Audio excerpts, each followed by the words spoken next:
নমস্কার, ইউটিউবে ধর্মকথা চ্যানেলে আপনাদের সকলকে জানাই স্বাগত।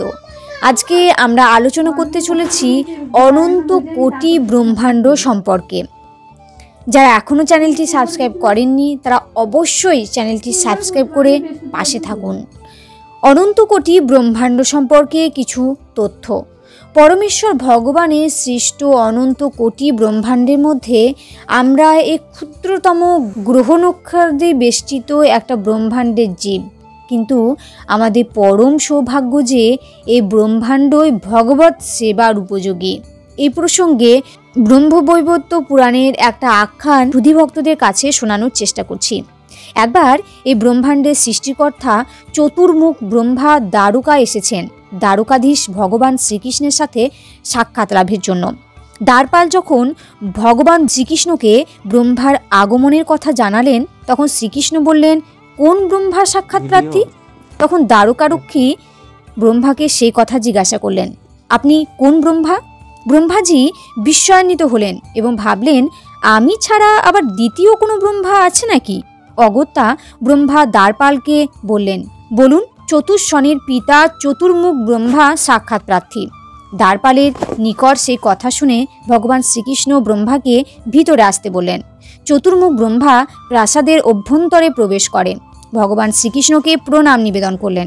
তারপর কৌতূহল নিবারণের জন্য ব্রহ্মা ভগবান কৃষ্ণকে বললেন, হে ভগবান, আমার একটি সংশয় নিবারণ করুন, আমি ছাড়া দ্বিতীয় কোনো ব্রহ্মা আছে নাকি?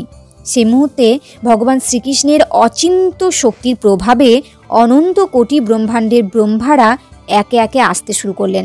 কারো 10টি মুখ, কারো 101, 10,000, কারো 1,00,000, আবার কারো 10 লক্ষটি মুখ। যখন সকল ব্রহ্মারা একযোগে ভগবান শ্রীকৃষ্ণকে প্রণাম করছিলেন, তখন ঝনঝন করে প্রচণ্ড আকারে মাথার শিরস্ত্রাণের আওয়াজের ধ্বনি শোনা যাচ্ছিল। তাদের সম্মুখে চতুর্মুখ ব্রহ্মাকে একটি ছোট্ট ইঁদুরের মতো মনে হচ্ছিল। শ্রীকৃষ্ণের কৃপায় দিব্য চক্ষু লাভ করে ব্রহ্মা তা দেখতে পাচ্ছিলেন।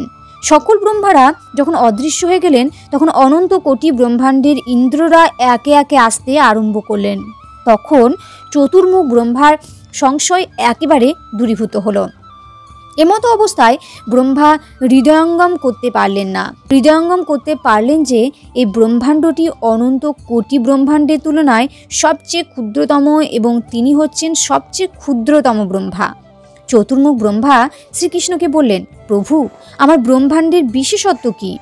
ভগবান শ্রীকৃষ্ণ বললেন, দেখো, তোমার ব্রহ্মাণ্ডের জীবের আয়ু বড়ই স্বল্প, তবুও এই ব্রহ্মাণ্ড আমার সাধন ভজন করার উপযুক্ত স্থান। এখানে আমি ভক্তদের হৃদয়ের ভক্তি পাওয়ার আশায় সদা উদ্গ্রীব থাকি, আর তারা ভক্তির সাথে আমার সাধন ভজন করে সহজেই আমার সান্নিধ্য লাভ করতে পারে। আর আমরা চতুর্মুখ ব্রহ্মার এই ব্রহ্মাণ্ডের জীবেরা হচ্ছি এই ক্ষুদ্রতম ব্রহ্মার সৃষ্ট অসংখ্য কোটি ক্ষুদ্রতম অণু জীবের এক ন্যূনতম কণাজীব। অথচ কত গর্ব করি আমরা বারবার আত্মগর্বে ভুলে যাই আমাদের করণীয় সম্পর্কে। জয় লীলাময় ভগবান শ্রীকৃষ্ণ। এরপর আমরা আর একটি নতুন গল্প শুনব। অতি পুরাকালে বৃন্দাবনে এক মহাত্মাজি থাকতেন। তিনি ভগবানকে যুগল স্বরূপ উপাসনা করতেন। একবার মহাত্মাজি সন্ধ্যা বন্দনা করে কুঞ্জবনের পথ দিয়ে যাচ্ছিলেন। পথে মহাত্মাজি যখন এক বটবৃক্ষের নিচ দিয়ে যাচ্ছিলেন, তখন ওনার জটা ওই বৃক্ষের শাখায় আটকে যায়। অনেক চেষ্টা করেও ওই জটার প্যাঁচ কিছুতেই খুলতে পারলেন না। তখন মহাত্মা আসন করে ওখানে বসে পড়লেন আর বললেন, যিনি এই জটার প্যাঁচ লাগালো তিনি এই জটার প্যাঁচ খুলতে আসবে। তো ঠিক আছে, যদি না আসে আমি এখানে আসন করে বসে থাকবো আর বসে বসে প্রাণ ত্যাগ করে দেব। 3 দিন এমন করে মহাত্মাজি বসে রইলেন। এক শ্যামল সুন্দর রাখাল ছেলে এলো, যার বয়স 5-7 বছর হবে। ওই বালক ব্রজ ভাষায় বড় আদর করে বলল, বাবা, তোমার তো জটা প্যাঁচ লাগালো আছে, আমি কি জটা খুলে দেব?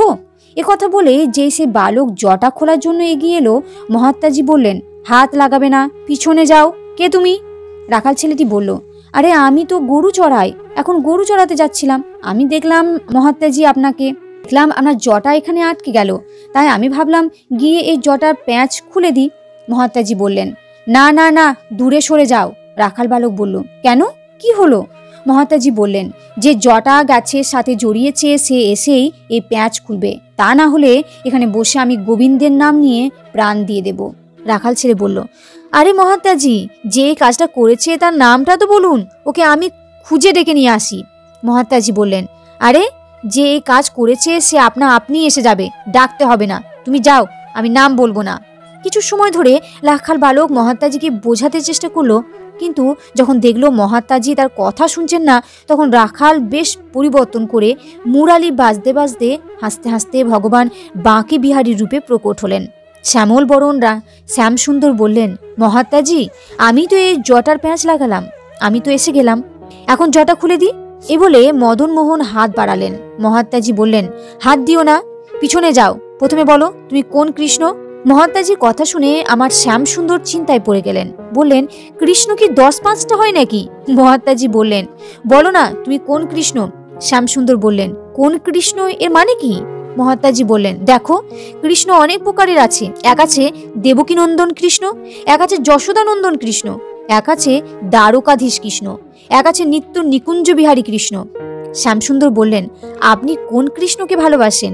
মহাত্মাজি বললেন, আমি তো নিত্য নিকুঞ্জ বিহারী কৃষ্ণের পরম উপাসক, এখন জটার প্যাঁচ খুলে দিই।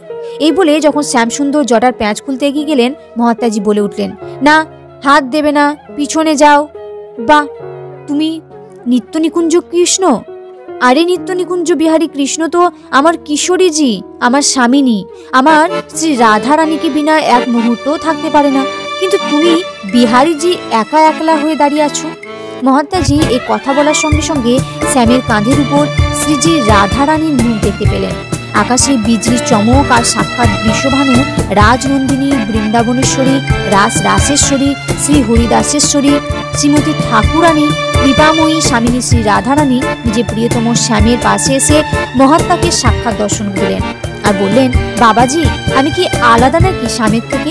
আমি শ্রীকৃষ্ণ, আবার শ্রীকৃষ্ণ তো শ্রীমতী রাধা, আমরা দুইজন আলাদা নাকি? আমরা তো এক। এমন যুগল রূপে দর্শন পেয়ে মহাত্মাজি আনন্দে বিভোর হয়ে গেলেন, চোখ দিয়ে অশ্রুধারা পড়তে লাগলো। এবার রাধাকৃষ্ণ জটার প্যাঁচ খুলে দিলেন, মহাত্মাজির চরণে পড়ে গেলেন আর বললেন, আমাকে নিত্য লীলা প্রবেশের অধিকার দিয়ে এই জীবনের প্যাঁচ আমায় খুলে দাও। হে যুগল কিশোর, এই সংসার থেকে মুক্ত করে দাও। মহাত্মাজি প্রার্থনা করতে করতে প্রণাম করলেন। ওনার শরীর শীতল হয়ে গেল। স্বামিনীজি ওনাকে নিত্য লীলায় স্থান দিলেন। রাধা মাধবের কোনো ভেদ নেই, দুইজন এক প্রাণ, দুজন এক দেহ। মানুষ অজ্ঞানতার বশে, অহংকারের বশে, মূর্খতার বশে কিশোরীজি রাধা কৃষ্ণকে আলাদা মনে করে। সংসারের ঘোর মায়াজালে ওদের পতন নিশ্চিত, এতে ভক্তির পরম প্রসাদ প্রাপ্ত হয় না। যুগল চরণে প্রেমভাব রেখে শ্রীকিশোরী রাধা কৃষ্ণ চরণে প্রণাম ও ভক্তবৃন্দ চরণে প্রণাম। সবার উপর যুগল কিশোরের কৃপা বর্ষিত হোক। নমস্কার, সকলে ভালো থাকুন, সুস্থ থাকুন।